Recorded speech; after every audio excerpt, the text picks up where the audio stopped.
Guys, andito yung dalawa kong kaibigan, no. Interviewin natin sila kung anong masasabi nila ngayon sa napakamahal na ng gas at magkano na lang kinikita.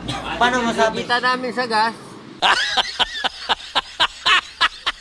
Na lang, yung sa tricycle ngayon, hindi gas ha.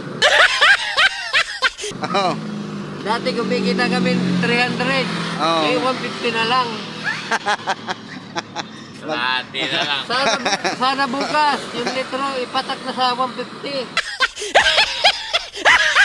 Magkano na lang yung inuwi sa pag-uwi mo? 150 na lang, hindi naman gagasya sa mga anak ko yan eh. Paano mo binubuhay yung mga anak mo niyan? Eh kumakain ng kanin, siyempre.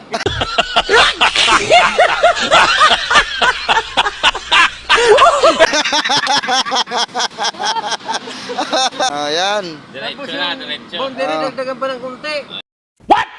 Ayan, diretso na. Para hindi na tayo mabigla. Para huwag tayo masyado ano, ilagay na ninyo sa 150 yan. Isang litro bukas, 150 na.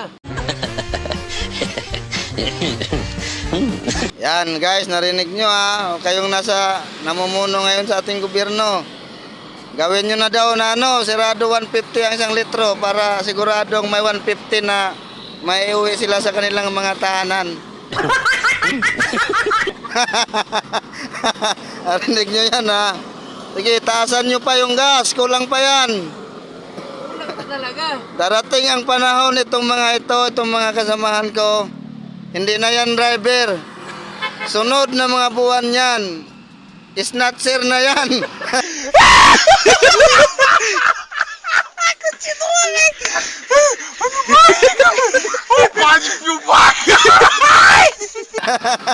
Ano pang papakain sa pamilya kung ganito ka mahal yung gas?